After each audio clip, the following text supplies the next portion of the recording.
Quote, learned discussions are neither necessary nor opportune. There are regenerative words which contain all that need be often repeated to the public. Liberty, rights of man, progress, equality, fraternity are what the people will understand above all. Close quote. Although Masonry is designed to look like a harmless, fraternal society promoting high moral values, there is no doubt that members of the first 3 degrees are being used by their secret masters in ways that the average member cannot fathom at the lower levels, where the agendas of those up above is not understood by those below. According to Masonry expert Monsignor Dillon, the secret chiefs of world Masonry were ever anxious to, quote, make use of the most common form of Masonry, notwithstanding the contempt they had for the bon vivants, who only learned from the craft how to become drunkards and liberals. Beyond the Masons, and unknown to them, though formed generally from them, lay the deadly secret conclave, which nevertheless used and directed them for the ruin of the world and for the ruin of their own selves, close quote. These secret conclaves would provide the various lodges with quote-unquote instructions from which their leaders would take their guidance. Another such directive came from a member named Piccolo Tiger and was addressed to the Piedmontese lodges of the Carbonari in 1822. It suggested that the membership should infiltrate religious fraternal organizations and observe which members would be useful to their purposes. Quote, all Italy is covered with religious confraternities. Do not fear to slip in some of your people into the very midst of these flocks, led as they are by a stupid devotion. Let our agents study with care the personnel of these confraternity men, and they will see that little by little they will not be wanting in a harvest. Close quote. Organizations were to be formed that had nothing to do with Masonry Organizations were to be formed that had nothing to do with Masonry on the surface, but which would be under its control. Quote, create by yourselves, or better yet, cause to be created by others, associations having commerce, industry, music, the fine arts. Reunite in one place or another these tribes of yours as yet ignorant. Put them under the pastoral staff of some virtuous priest, well known but credulous and easy to be deceived. Then infiltrate the poison into those chosen hearts. Infiltrate it in little doses. Afterwards, upon reflection, you will yourselves be astonished at your success. Close quote. A path to the future. Tiger's instruction explained that the lodges should form a quote-unquote relative evil, one tempered by quote-unquote false philanthropy, in that once the new initiate is quote-unquote ripe, he will be admitted into a quote secret society of which Freemasonry can be no more than an antechamber. Close quote. Masonry is disguised as a movement to free the common man from the corruption and the tyranny of the church and dictatorial monarchies. But behind the scenes, Masonry has another goal in mind. In a letter from Alta Vendita member Vindex to fellow member Nubius, their real purpose is revealed for all to see. Quote, it is corruption en masse that we have undertaken. The corruption of the people by the clergy, and the corruption of the clergy by ourselves. The corruption which ought one day to enable us to put the church in her tomb. Close quote. The ploy was wildly successful, but Mazzini wanted still more control and seized it after the mysterious death of Nubius, one of the chiefs of Italian Masonry. The death of Nubius, however, may have been the reason we have these incriminating documents to examine today. It was the custom of many of the chiefs of Italian Masonry to gather incriminating evidence against their enemies, then leave it behind with the papal government of the Catholic Church in case they met an untimely death. Monsignor Dillon says that this is probably how the archives of the Alta Vendita came to light. Once again, the best laid plans of Illuminism had unraveled, this time by the hands of the internal paranoia of its chiefs. Without this self-destructive paranoia, we would know little about the Illuminati of the post-Weishaupt period. Even though Mazzini was able to take control of Italian Masonry, the task of uniting world Masonry was still formidable. Italian Masons in particular, and world Masonry in general, were divided into numerous rival subgroups, frequently hostile to one another. Around 1860, after many years of struggling to unite European Masonry, Mazzini wrote to Albert Pike, the recognized leader of Scottish Rite Masonry in the United States, to discuss the possibility of including the United States in an international group. It was time to expand to this new frontier called America. Albert Pike. Pike was selected by Mazzini to head their operations in the United States. During the Civil War, Pike was commissioned to form an army of Indian nations to fight for the South. They were so barbaric that foreign nations threatened to intervene to stop the barbarism. Pike was an avowed worshiper of Satan by name, who practiced necromancy and all forms of sorcery. He was, in a word, a brute. As top Illuminists, Mazzini and Pike worked in unison. Pike took control of the theological or religious side of their operations, while Mazzini was in charge of the political. When the Grand Orient Lodges of Masonry became suspect as a result of Mazzini's revolutionary activities back in Europe, Mazzini presented a master plan to Pike, who was by this time the head of the ancient and accepted Scottish Rite of Freemasonry. In a letter to Pike dated January 22nd, 1870, he wrote, quote, "We must allow all of the federations to continue just as they are, with their systems, their central authorities, and their diverse modes of correspondence between high grades of the same rite, organized as they are at present.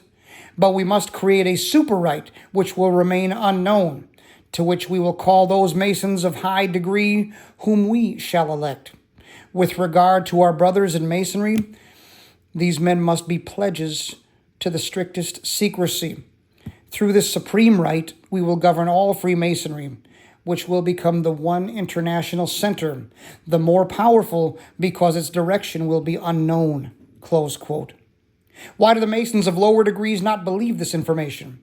Historian Domenico Margiotta tells us, quote, "It was agreed that the existence of this rite would be kept strictly secret, and that no mention of it would ever be made in the assemblies of the lodges and inner shrines of other rites, even when, by accident, the meeting might happen to be composed exclusively of brothers having the perfect initiation, for the secret of the new institution was only to be divulged with the greatest caution to a chosen few belonging to the ordinary high grades." Close quote.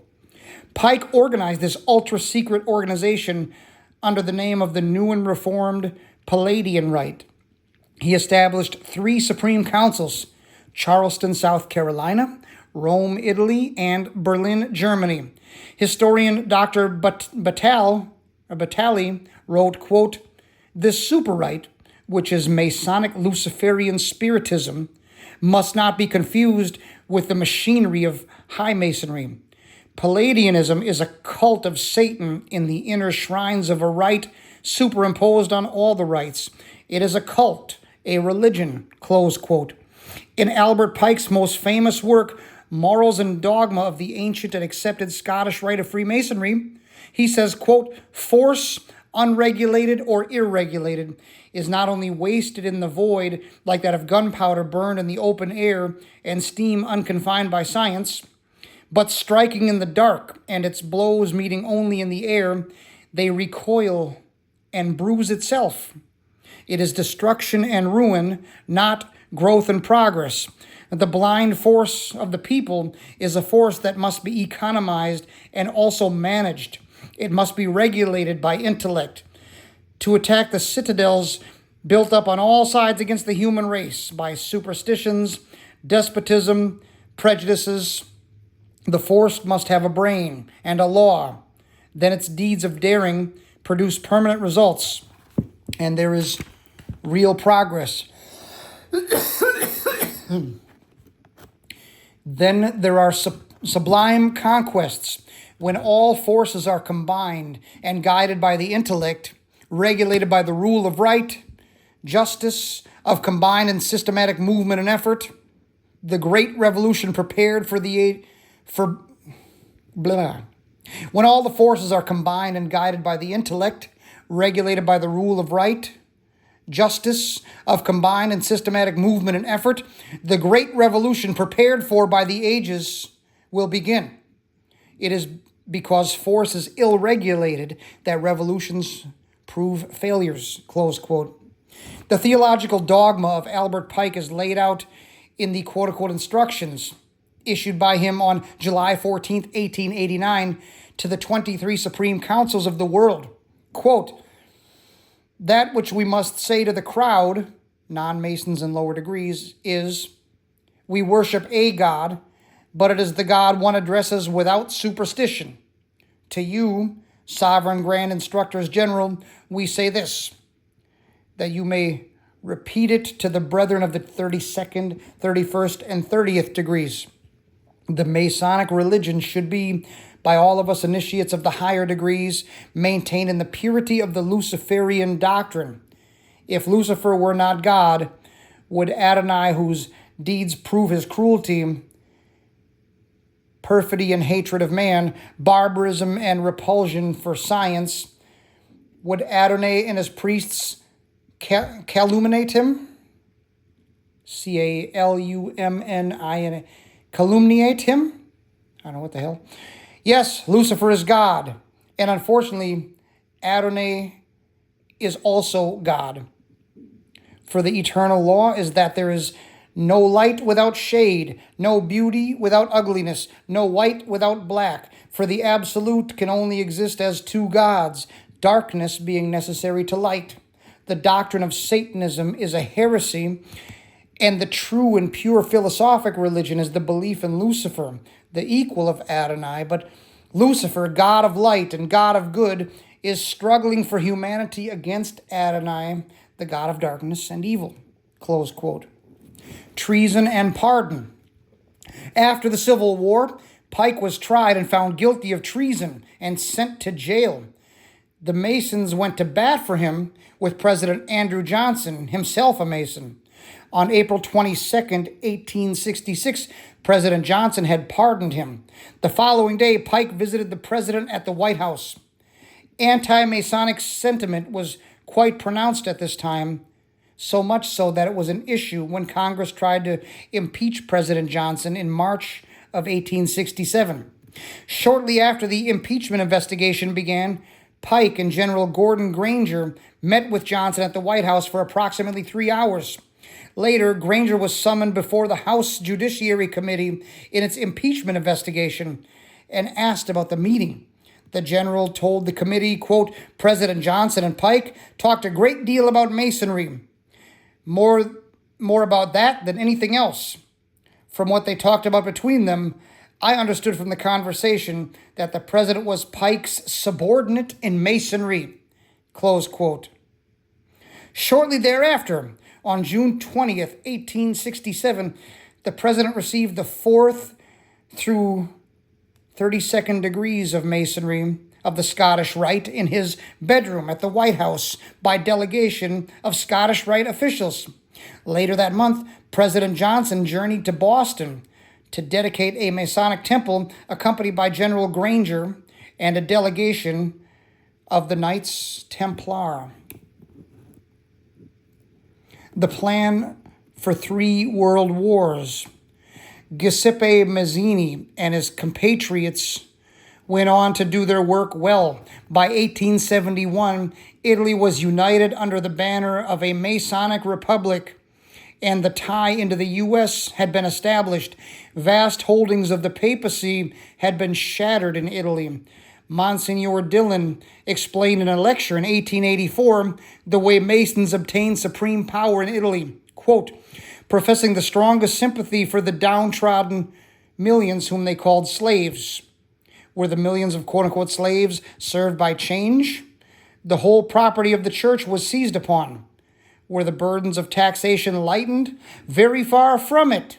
The change simply put hungry Freemasons in possession of the church lands and revenues. The consequence is this, that after a quarter of a century of vaunted, quote-unquote, regenerated Masonic rule, during which the quote-unquote liberators were at perfect liberty to confer any blessings they pleased upon the people as such, the same people are at this moment more miserable than at any past period of their history, at least since Catholicism became predominant as the religion of the country. To keep power in the hands of the atheists, an army 10 times greater and 10 times more costly than before had to be supported by the quote-unquote liberal people.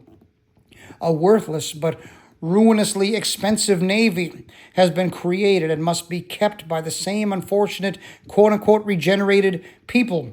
These poor people, regenerated and liberated, must man the fleets and supply the rank and file of the army and navy.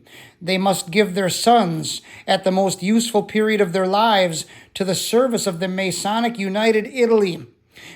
But the officials in both army and navy, and their number is legion, supported by the taxes of the people, are Freemasons, or the sons of Freemasons.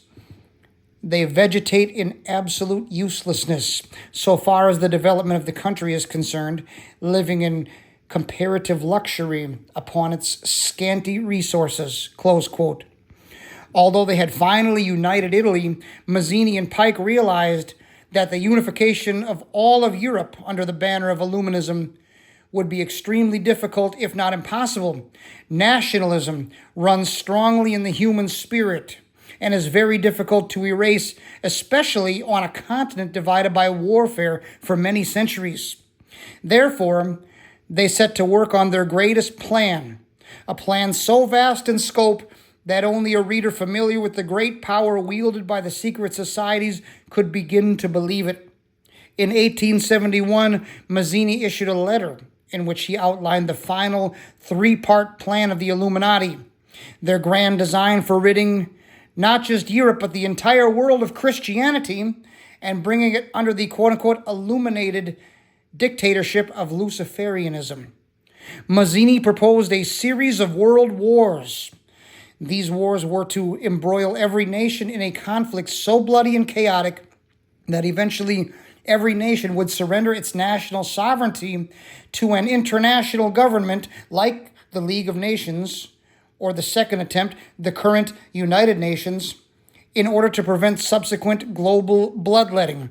One Masonic scholar wrote in 1987, quote, "The true birth of world democracy from its prenatal national confinement is even now in progress." I'm going to read that again. Quote, "The true birth of world democracy from its prenatal national confinement is even now in progress. A war-torn, bleeding world is in the midst of labor pains preceding the ordeal of birth, labor pains in the birth of a new age," close quote. War and conflict have been War and conflict have been an integral part of human existence since Cain killed Abel. But the patriarchs of the scripture show us an entirely different method than the lofty and grasping goals of the Masonic and Luciferian network to mold the world into their own image, a world where God is no longer the standard of human existence. Knowing that national sovereignty would certainly die hard, 3 of these world wars were proposed by Mazzini and Pike in their original plan. The first of these world wars, they hoped, would topple the czarist government of Russia and establish an Illuminized dictatorship, a new level in the game of control of populations. This would give the Illuminists a secure base from which to operate with a large population and vast natural resources to fuel the new engine of Illuminism. All monarchies had to go, and if they used the French Revolution for their model, I'm going to read that again. All monarchies had to go, and so they used the French Revolution for their model. The resulting democracies would then be easier to control. The Second World War would allow the new Soviet Russia to capture Europe, or, as it turned out, half of it. The Yalta Conference cannot be understood or put into context until one understands that this was the stated goal. The Third World War would be in the Middle East between the Muslims and the Jews, and would bring about the biblical Armageddon. Certainly by the end of this Third World War, the battle-wearied nations would be ready to accept any proposal as long as it promised peace, uniting the entire world under the fatal banner of the Luciferian New World Order. Albert Pike of Little Rock, Arkansas, had become the head of the ancient and accepted Scottish rite of Freemasonry in 1871. Concerning this Third World War, Pike stated, quote, "We, the Illuminati, shall unleash the nihilists and the atheists, and we shall provoke a formidable social cataclysm, which in all its horror will show clearly to the nations the effect of absolute atheism, origin of slavery, and the most bloody turmoil. Then everywhere the citizens obliged to defend themselves against the world majority of revolutionaries will exterminate these destroyers of civilization, and the multitude disillusioned with Christianity, whose deistic spirits will from that moment be without compass, anxious for an ideal, but without knowing where to render its adoration, will receive the pure light through the universal manifestation of the pure doctrine of Lucifer, brought finally out into the public view, a manifestation which will result from the general reactionary movement, which will follow the destruction of Christianity and atheism, both conquered and exterminated at the same time." Close quote. Mazzini and Pike may have planned 3 world wars back in 1871, but the two authors of the Communist Manifesto, Marx and Engels, both spoke of the First World War 23 years before. Karl Marx wrote in 1848 that the quote-unquote Slavic riffraff, referring to the Russian people, as well as the Czechs and the Croats, were quote-unquote retrograde races whose only function in the world history was to be cannon fodder. Marx said, quote, "The coming World War will cause not only reactionary classes and dynasties, but entire reactionary peoples to disappear from the face of the earth. And that will be progress," close quote. As though merely repeating Marx's lead, co-author Friedrich Engels wrote in the same year, quote, "The next world war will make the whole reactionary peoples, the next world war will make whole reactionary peoples disappear from the face of the earth. This too is progress. Obviously, this cannot be fulfilled without crushing some delicate national flower, but without violence and without pestilence, nothing can be obtained in history." Close quote. Entry into World War I by choice. As soon as Woodrow Wilson was elected to his second term as U.S. President in 1916, the Illuminati, who had infiltrated the establishment, changed their tune and began to promulgate the idea of the quote-unquote inevitability of war, an about-face from their previous peaceful noises. Submarine warfare and the sinking of the British munitions ship, the Lusitania, were built up into a major issue. With the capturing of the news media, at the time large newspapers, they could impose their program of creating a problem, advertise the problem to make it believable and acceptable to the public, and then provide the solution to the problem. Albert Pike had already laid down the Illuminati's program, calling for 3 world wars. The United States must be drawn into the war in order to engage all the major nations. The Lusitania was a British passenger liner that sailed regularly between Liverpool and New York. She was owned by the Cunard, C-U-N-A-R-D company, the Cunard Company, which was the only major ship line, which was a competitor of the Morgan Cartel. She left New York Harbor on May 1st, 1915, and was sunk by a German submarine off the coast of Ireland 6 days later. Of the 1,195 persons who lost their lives, 195 were Americans. It was this event, more than any other, that provided the advocates of war with a convincing platform for their views, and it became the turning point where the Americans reluctantly began to accept, if not the necessity of war, at least its inevitability. In his best-selling book, author Colin Simpson provided from British government documents that the Lusitania had been turned into a munitions ship in the early part of the war, in spite of the fact that this was hotly denied at the time and for many years afterwards. Before the Lusitania left New York on May 1st, 1915, with a large shipment of explosives, the German representatives in the United States went to great lengths to warn potential passengers that their lives were in jeopardy if they made the trip. As they boarded the ship, the warning was repeated verbally.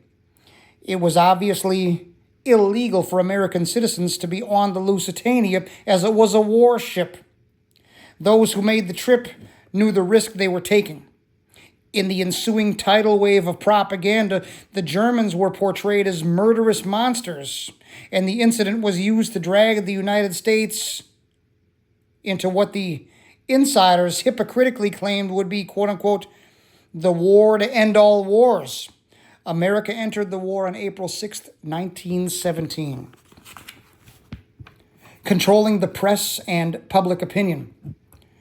Through secret agreements and trickery, America had been committed to war, but the political scientists realized that something still had to be done to change public sentiment.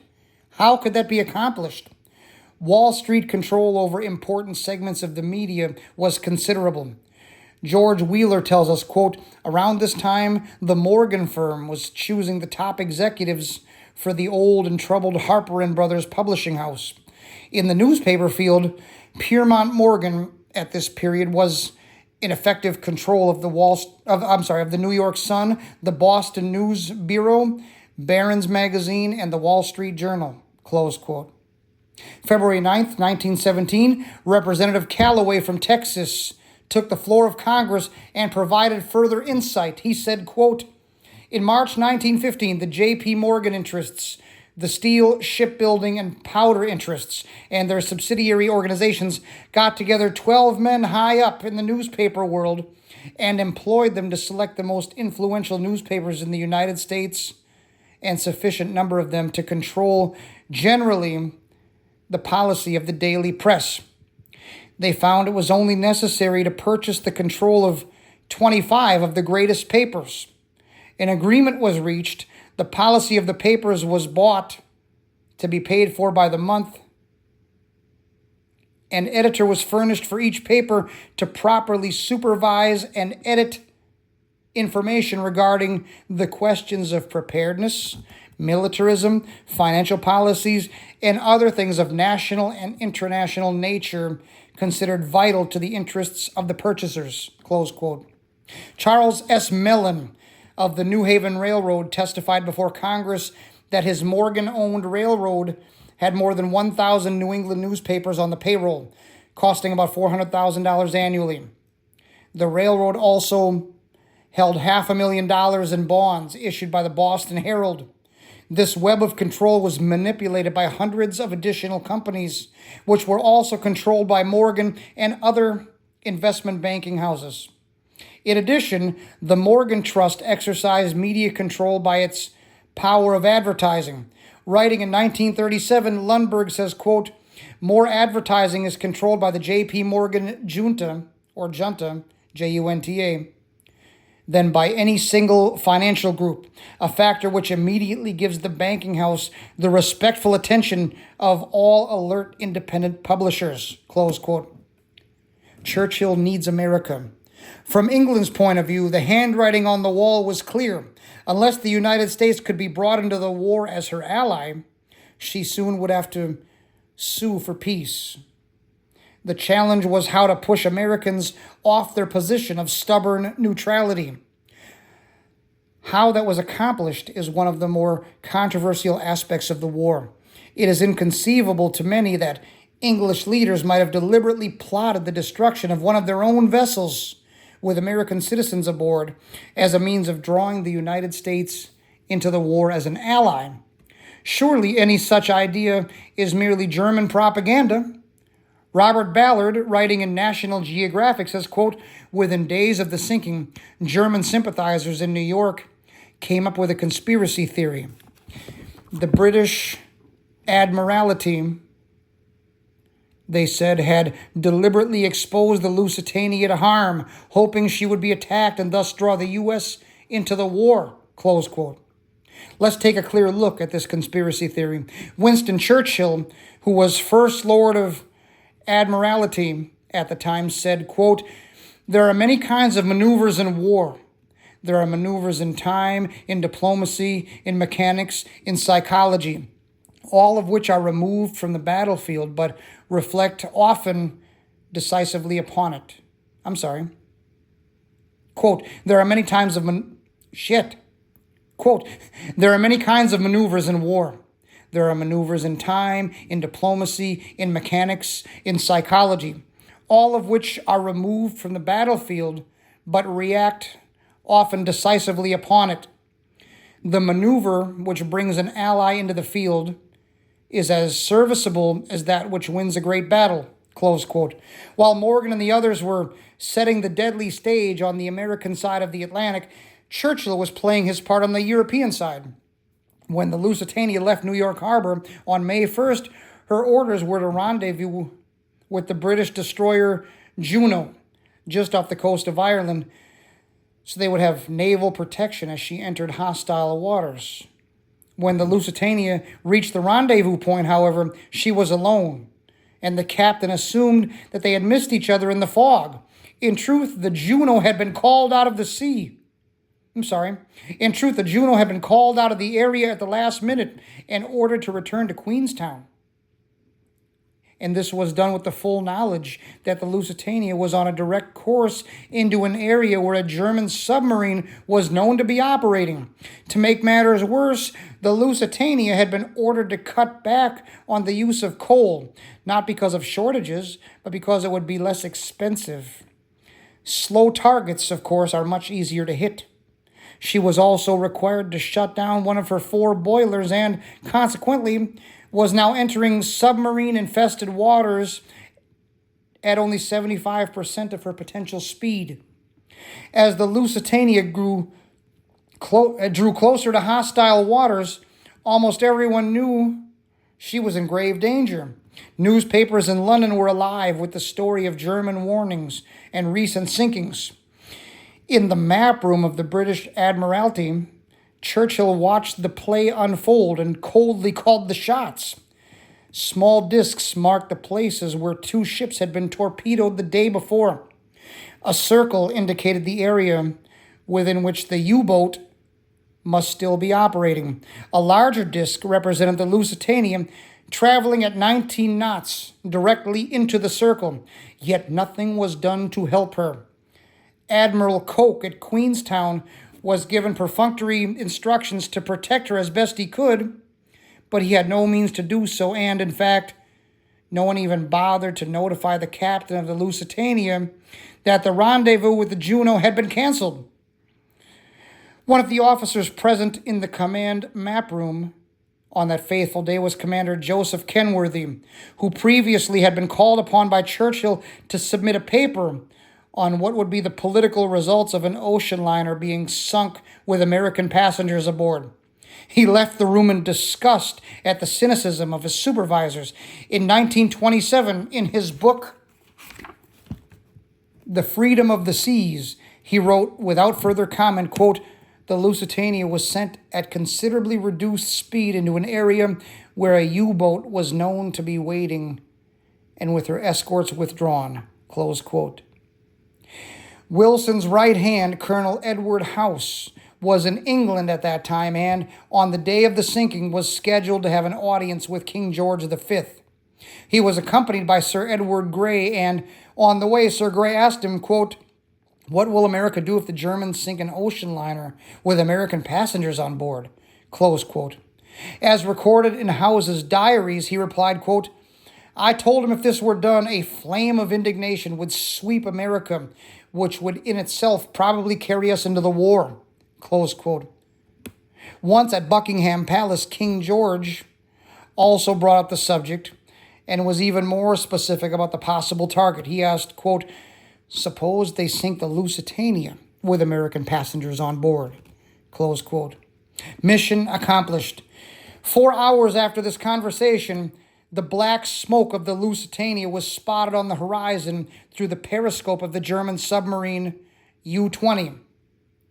The ship came directly toward the U-boat, allowing it to full throttle out of her path and swing around for a 90-degree shot at her bow as she passed only 750 yards away. The torpedo struck 9 feet below the waterline on the starboard side, slightly forward of the bridge. A second torpedo was readied, but not needed. Quickly after the explosion of the impact, there was a second and much larger explosion that literally blew the side off of the cargo hold number 2 and started the great ship immediately toward the bottom. And what a hole it must have been. The Lusitania, one of the largest ships ever built, sank in less than 18 minutes. An official inquiry under the direction of Lord Mersey was held to determine the facts of the sinking and to place the blame. It was a rigged affair from the beginning. All evidence and testimony was carefully pre-screened to make sure that nothing was admitted into the record which would reveal duplicity on the part of the British or the American officials. Among the papers submitted to Lord Mersey prior to the hearings was one from Captain Richard Webb, one of the men chosen by the Navy to assist in the cover-up. It read, quote, I am directed by the Board of Admiralty to inform you that it is considered politically expedient that Captain Turner, the master of the Lusitania, be most prominently blamed for the disaster. Close quote. I'm going to read it again. Among the papers submitted to Lord Mersey prior to the hearings was one from Captain Richard Webb, one of the men chosen by the Navy to assist in the cover-up. It read, quote, I am directed by the Board of Admiralty to inform you that it is considered politically expedient that Captain Turner, the master of the Lusitania, be most prominently blamed for the disaster. Close quote. The final report was a most interesting document. Anybody reading it without knowledge of the facts would conclude that Captain William Turner was to blame for the disaster. Even so, Mersey attempted to soften the blow. He wrote, quote, blame ought not to be imputed to the captain. His omission to follow the advice in all respects cannot fairly be attributed either to negligence nor incompetence, close quote. Then he added a final paragraph which on the surface appears to be a condemnation of the Germans, but which, if read with understanding of the background, was an indictment of Churchill, Wilson, House, and Morgan. He wrote, quote, the whole blame for the cruel destruction of life in this catastrophe must rest solely with those who plotted and those who committed the crime, close quote.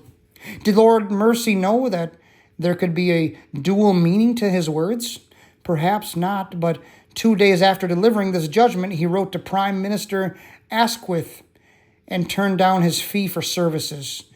He added, quote, I must request that henceforth I be excused from administering His Majesty's justice, close quote. In later years, his only comment on the event was, quote, the Lusitania case was damn dirty business, close quote. The war proved to be a bonanza for the bankers and their friends. The expense of the war meant that the government had to borrow money from the bankers that had just taken control of our money system at high rates of interest. The chapters on money and the Federal Reserve later in this book explain this takeover. On January the 8th, 1918, President Wilson addressed Congress and called for the formation of the quote-unquote League of Nations. This move was designed to begin the work of drawing the American nation away from its long-held George Washington-inspired policy of non-involvement with foreign nations. Colonel Edward M. House and his unseen backers were busily at work setting the state for another step towards the achievement of their goal, world government.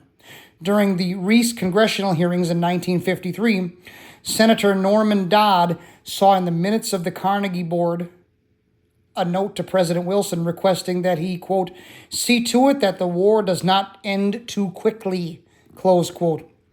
Wilson campaign backer Bernard Baruch was appointed to head up the War Industries Board and, like the Rockefellers, reaped profits of $200 million from the war. Dodd was stunned. Quote, I almost fell off my chair, close quote, he said.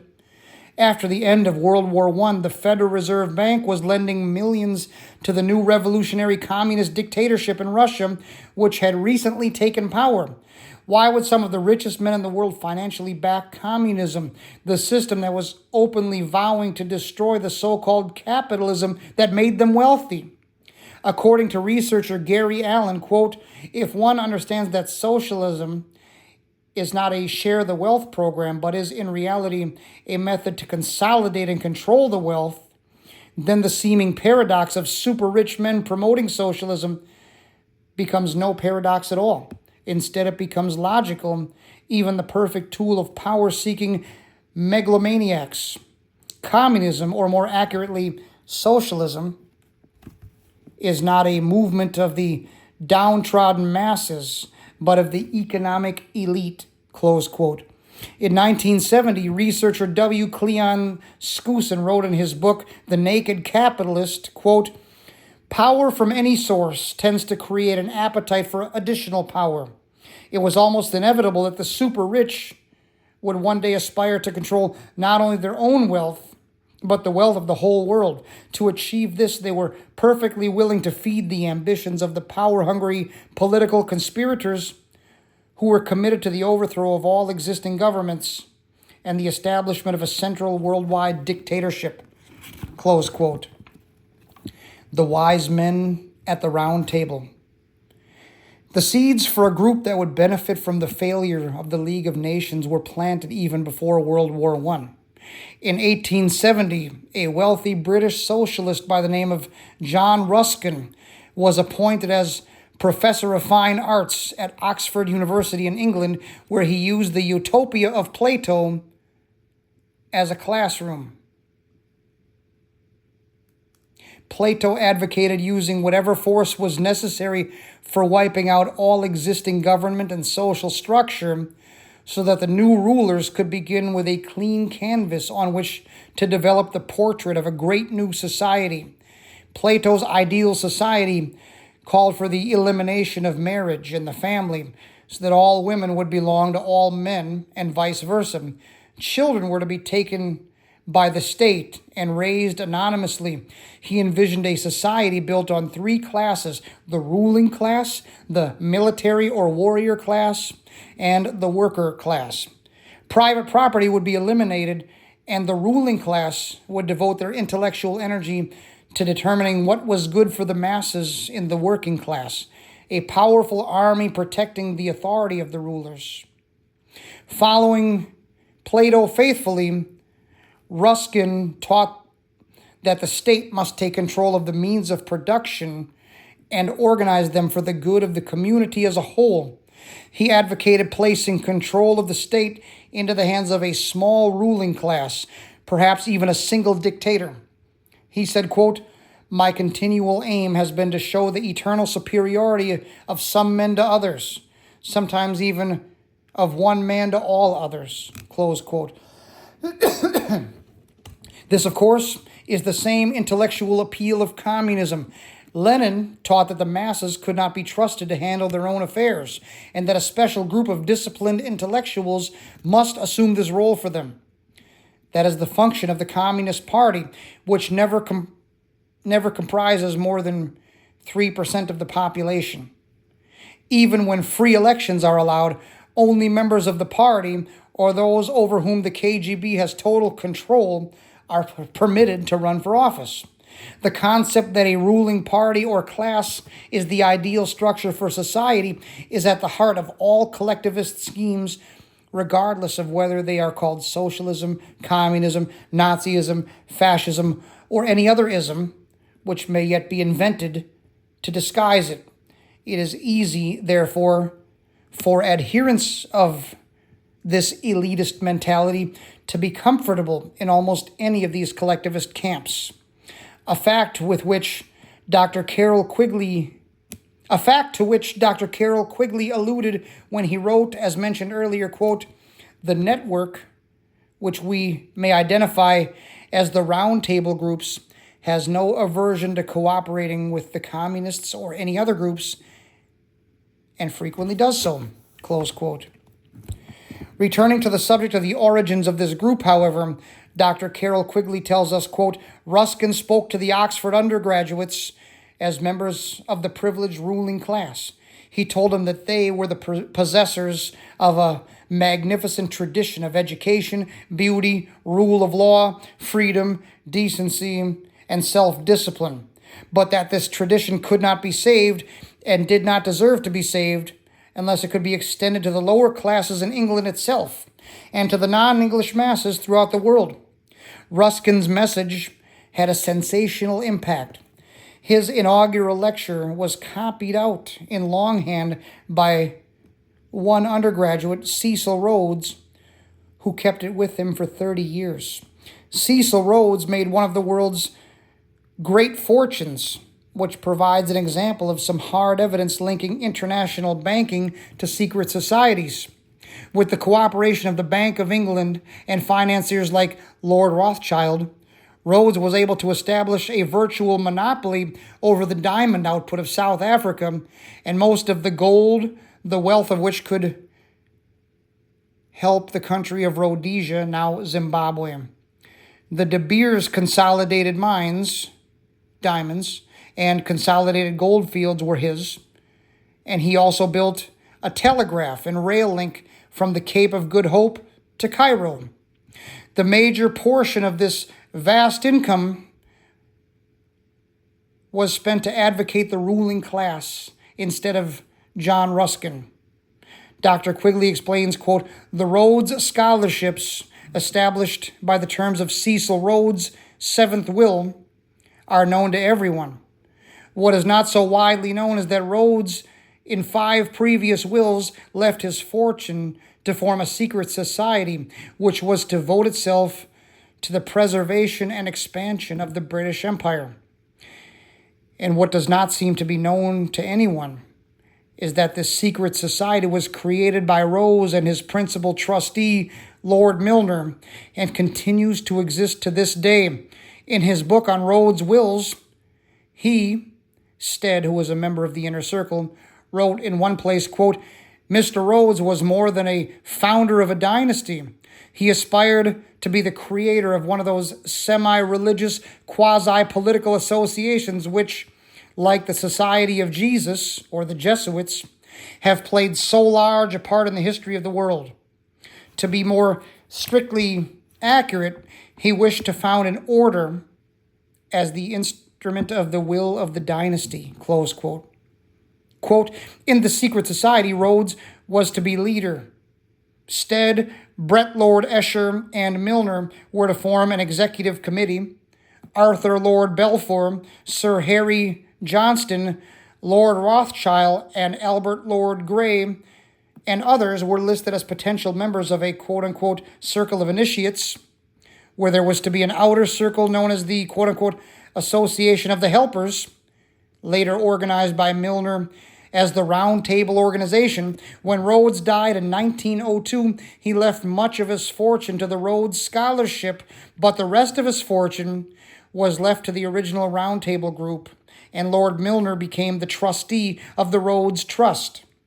Lord Milner was Governor General and High Commissioner of South Africa from 1897 to 1905, and was then gathering young men around him and placing them in key positions in government and finance.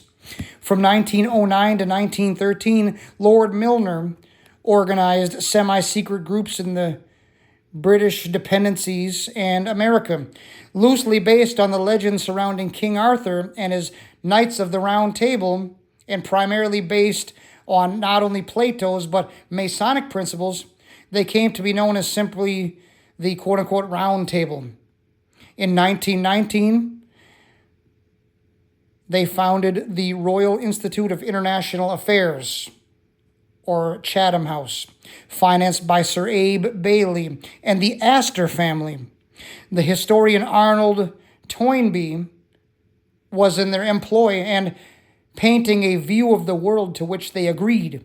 The Council on Foreign Relations was conceived of at the time, the Council on Foreign Relations, or CFR, was conceived of at the same time in Paris by Colonel Edward House as the United States affiliate of the Royal Institute of International Affairs and the Round Table groups. According to Quigley, quote, from 1884 to about 1915, the members of the group worked valiantly to extend the British Empire and to organize it into a federal system. Stead was able to get Rhodes to accept in principle a solution which might have made Washington the capital of the whole organization, or allow parts of the empire to become states of the American Union.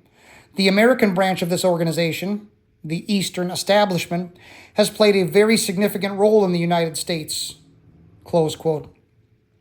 The organization was dedicated to nothing less than the quiet domination of the world. The patterns of how they wanted to conquer and how they were to exert power and influence were established.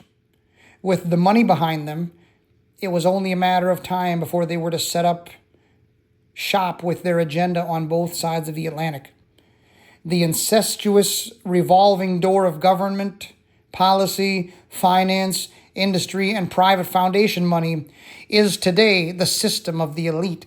Whereas the seed was sown in the London clubs, it would be played out in the United States because of its newfound wealth. Quigley also claimed that in New York, the Council on Foreign Relations, or CFR, was a front for the J.P. Morgan Company. The council was a who's who of the power elite. They were cosmopolitan, Anglophile, internationalist, Ivy League, Eastern Seaboard, High Episcopalian, and European in outlook.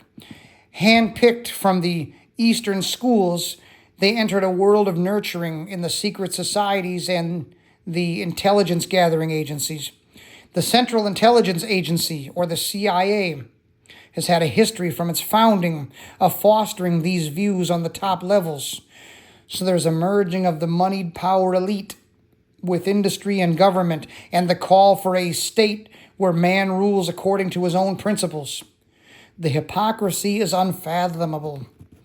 These elite live a life of nearly unimaginable luxury and call for the world to be their serf. Big plans.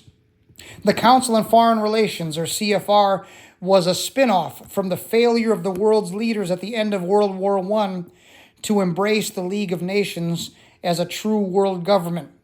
It became clear to the master planners that they had been unrealistic in their expectations for rapid acceptance. If their plan were to be carried forward, it would have to be done on the basis of patient gradualism, symbolized by the Fabian turtle, which today is the symbol of London. If their plan was to be carried forward, it would have to be done on the basis of patient gradualism, symbolized by the Fabian turtle, which today is still the symbol of the London School of Economics, a training ground for the elite. The Fabians were an elite group of intellectuals who formed a semi-secret society for the purpose of bringing socialism to the world. Whereas communists wanted to establish socialism quickly through violence and revolution, the Fabians preferred to do it slowly through propaganda and legislation. The word socialism was not to be used. Indeed, they would speak of benefits for the people, such as welfare, medical care, higher wages, and better working conditions. In this way, they planned to accomplish their objective without bloodshed and even without serious opposition. They scorned the communists, not because they disliked their goals, but because they disagreed with their methods. To emphasize the importance of gradualism, they adopted the turtle as the symbol of their movement. The three most prominent leaders in the early days were Sidney and Beatrice Webb and George Bernard Shaw.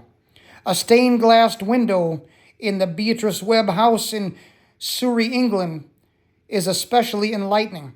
Across the top appears the last line from Omar Khayyam's Rubaiyat. Quote, "Dear love, couldst thou and I with fate conspire to grasp this sorry scheme of things entire?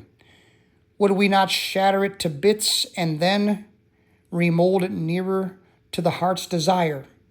Close quote. Beneath the line, quote, "remold it nearer to the heart's desire," close quote, the mural depicts Shaw and Webb striking the earth with hammers. Across the bottom, the masses kneel in worship of a stack of books advocating the theories of socialism. Thumbing his nose at the docile masses is H.G. Wells, who, after quitting the Fabians, denounced them as the quote-unquote new Machiavellians. The most revealing component, however, is the Fabian crest, which appears between Shaw and Webb. It is a wolf in sheep's clothing.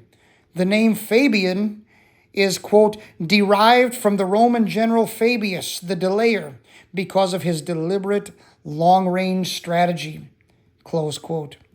Colonel Edward Mandell House, Marxist socialist, was the focal point of the talks in Paris after the war. Historian Rose Martin says, quote, Colonel House was not... Blah. Historian Rose Martin says, quote, Colonel House was only one man, where a multitude was needed. He had set the pattern and outlined the goals for the future, and he still had a scheme or two in mind. In particular, he foresaw that it would be necessary for the Fabians to develop a top-level Anglo-American planning group in the field of foreign relations, which could secretly influence policy on the one hand and gradually, quote-unquote, educate public opinion on the other. To the ambitious young Fabians, quote, to the ambitious young Fabians, British and American, who had flocked to the peace conference as economists and junior officials, it soon became evident that a new world order was not about to be produced at Paris. For them, Colonel House arranged a dinner meeting at the Hotel Majestic on May 19, 1919, together with a select group of Fabian-certified Englishmen, notably Arnold Toynbee, R.H. Tawney, and John Maynard Keynes. All were equally disillusioned for various reasons by the consequences of the peace. They made a gentleman's agreement to set up an organization with branches in England and America to, quote, facilitate the scientific study of international questions, close quote. And so from their round table background, two potent and closely related opinion-making bodies were formed. The English branch is the previously mentioned Royal Institute of International Affairs. The American branch, first known as the Institute of International Affairs, was reorganized in 1921 as the CFR, the Council on Foreign Relations. Quote, it is through this front group called the Council on Foreign Relations and its influence over the media, tax-exempt foundations, universities, and government agencies that the international financiers have been able to dominate the domestic and foreign policies of the United States ever since. Close quote. Carroll Quigley. In the United States, some of the wealthiest of these men set up well-endowed foundations. Blah. Carroll Quigley. In the United States, some of the wealthiest of these men set up well-endowed foundations to study how to go about implementing the goals of the secret societies. These foundations have been extensively studied only once, in 1953 and 1954, as a direct outgrowth of the McCarthy hearings. Professor Carroll Quigley, was chosen by the secret societies, the 20th century inheritors of the Baconian Atlantean concept, to write their view of history. Far from belittling the anti-communist thrust of the McCarthy hearings, Quigley could see from his unique perspective that, if anything, they had not gone far enough. He wrote that the McCarthy hearings landed well short of the mark. Quigley said that the important revelation of the McCarthy hearings was not the exposure of a few quote-unquote red sympathizers, but the uncovering of the very heart of the problem. History has shown that quote-unquote tail gunner Joe was correct, but the battle with alcohol and a smear campaign did him in. Following the threads backwards to their source, they led from admitted communists like Whittaker Chambers through Alger Hiss and the Carnegie Endowment to Thomas Lamont and the Morgan Bank, and fell into the whole complicated network of the interlocking tax-exempt foundations. But the ruling elite, then and now, have instilled fear into any politician who wishes to keep pushing for the truth. The press will refer to these politicians as using McCarthy-type tactics, label them extremists, and shortly a career is finished. No politician fights for that label. When Whittaker Chambers converted to Catholicism after being involved with the Communist Daily Worker, he fingered Alger Hiss and Harry Dexter White, key aides to FDR, as leaders in the Communist Party. Archbishop Fulton J. Sheen of New York had been instrumental in the Chambers conversion. Quigley was the author of the widely used textbook Evolution of Civilization. He was a member of the editorial board of the monthly periodical Current History, and he was a frequent lecturer and consultant for such groups as the Industrial College of the Armed Forces, the Brookings Institution, the U.S. Naval Weapons Laboratory, the Naval College, the Smithsonian Institute, and the State Department. But Dr. Quigley was no mere academic. He also had been closely associated with many of the family dynasties of the super rich. He was, by his own boast, an insider with a front view of the world's money power structure. It was Quigley who would write the letter of recommendation for Bill Clinton to be a Rhodes Scholar. As mentioned earlier, Quigley's book, Tragedy and Hope, was intended for an elite readership composed of scholars and network insiders, but unexpectedly, it began to be quoted in the journals of the John Birch Society, which correctly had perceived that this work provided a valuable insight to the inner workings of a hidden power structure. That exposure triggered a large demand for the book by people who were opposed to the network and curious to see what an insider had to say about it. That was not according to the original plan. What happens next is best described by Quigley himself. In a personal letter dated December 9th, 1975, he wrote, quote, "Thank you for your praise of Tragedy and Hope, a book which has brought me Quote, "Thank you for your praise of Tragedy and Hope, a book which has brought me headaches, as it apparently says something which powerful people do not want known. My publisher stopped selling it in 1968 and told me he would reprint, but in 1971, and he told my lawyer that they had destroyed the plates in 1968. The rare book price went up to $135, and it was reprinted in violation of copyright, but I could do nothing because I believed the publisher and would not take action even when a pirate copy of the book appeared. Only when I hired a lawyer in 1974 did I get any answers to my questions." Close quote. In another personal letter, Quigley commented further on the duplicity of his publisher. Quote, "They lied to me for 6 years, telling me that they would reprint when they got 2,000 orders, which could never happen because they told anyone who asked that it was out of print and would not be reprinted. They denied this to me until I sent them Xerox copies of such replies in libraries, at which they told me it was a clerk's error. In other words, they lied to me, but prevented me from regaining publication rights. I am now quite sure that tragedy and hope was suppressed, close quote. The birth of an ideal. Modern history shows that it is not the legitimate demands of the working classes which drive revolutionary communism, but the power of the millennia-old secret societies. The problem did not start with communism. It won't end with communism. To view the problem as being invented a century or two ago is to forfeit the ability to fully understand what it is that must be stopped.